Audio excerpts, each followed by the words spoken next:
Video کے نیچے subscribe کے بٹن پہ کلک کریں، بیل کے آئیکن پہ کلک کیجئے تاکہ ہر نئی ویڈیو کی نوٹیفیکیشن آپ کو مل جائے۔ السلام علیکم ورحمۃ اللہ وبرکاتہ۔ ہنستے مسکراتے پیارے پیارے ننھے منھے بہادر ساتھیوں، میں جانتی ہوں آپ بڑے بہادر ہیں، اسی لیے میں روز آپ کو بہادر کہتی ہوں اور آپ کو یاد کرواتی ہوں کہ مسلمان ہمیشہ بہادر ہی ہوتا ہے، کسی سے بھی نہیں ڈرتا، کاکروچ اور چھپکلی سے بھی نہیں۔ آج جو ہم آپ کے لیے کہانی لائے ہیں اس کا عنوان ہے سچی گواہی، اور اسے آپ کے لیے لکھا ہے افشاں حسین نے۔ یرموک کا میدان سجا ہوا تھا۔ مسلمان اپنے امیر خالد بن ولید رضی اللہ تعالیٰ عنہ کی زیر قیادت اپنے سے 5 گنا بڑے رومی لشکر سے مقابلہ کرنے کے لیے تیار کھڑے تھے۔ لڑائی شروع ہونے سے پہلے ایک رومی جرنیل جارج آگے بڑھا اور پکار کر کہا، خالد کہاں ہے؟ حضرت خالد رضی اللہ تعالیٰ عنہ آگے بڑھے اور جارج کے قریب پہنچے۔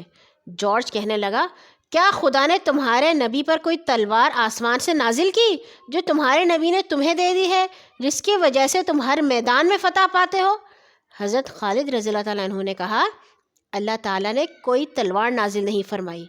جارج کہنے لگا، پھر تمہیں اللہ کی تلوار کیوں کہتے ہیں؟ حضرت خالد رضی اللہ تعالیٰ عنہ نے کہا، جب میں نے اسلام قبول کیا تو اس وقت رسول اکرم صلی اللہ علیہ وسلم نے فرمایا تھا، خالد تم اللہ کی تلواروں میں سے ایک تلوار ہو جو کافروں سے لڑنے کے لیے میان سے نکلتی ہے۔ جارج کہنے لگا، اسلام کیا بتاتا ہے؟ حضرت خالد نے کہا، اس بات کا اقرار کہ اللہ کے سوا کوئی عبادت کے لائق نہیں اور حضرت محمد صلی اللہ علیہ وسلم اس کے بندے اور رسول ہیں، اور ان کا ان احکام کا ماننا جو اللہ تعالیٰ نے حضرت محمد پر نازل فرمائے۔ جارج کہنے لگا، اور اگر کوئی ان باتوں پر ایمان نہ لائے؟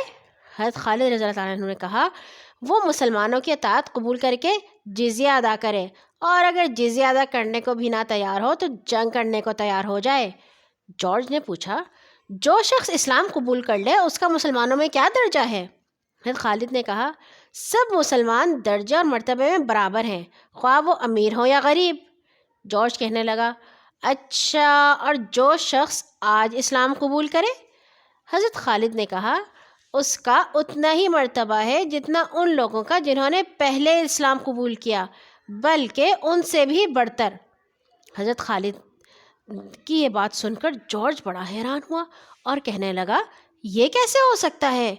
حضرت خالد نے کہا، جب ہم نے اسلام قبول کیا اس وقت حضرت صلی اللہ علیہ وسلم ہم میں سے تھے، ہم نے ان کی زبان مبارک سے خدا کا کلام سنا اور اپنی آنکھوں سے معجزات دیکھے، اس لیے ہمارا اسلام قبول کرنا لازمی ہو گیا، مگر آج ان میں سے کوئی چیز تمہارے سامنے نہیں اور تم اسے حق سمجھ کر اسلام لا رہے ہو، اس لیے تمہیں ہم پر برتری ہے۔ جارج کہنے لگا، کیا تم قسم اٹھا کر کہتے ہو کہ تم سچ کہہ رہے ہو؟ تم نے مجھے دھوکہ دینے کی کوشش نہیں کی، نہ مجھے خوش کرنے کی۔ حضرت خالد نے کہا، خدا کی قسم میں نے سچ کہا، کوئی بات چھپا کر نہیں رکھی۔ جارج نے اپنا خود اتارا اور اسلام قبول کرنے پر آمادہ ہو گیا۔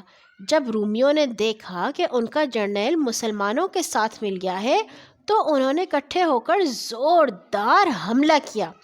حضرت خالد رضی اللہ تعالیٰ عنہ نے نعرہ تکبیر بلند کیا اور پکار کر کہا، اللہ اکبر، مجاہدو آگے بڑھو اور رومیوں کی لاشوں کو پاؤں تلے رونتے جاؤ۔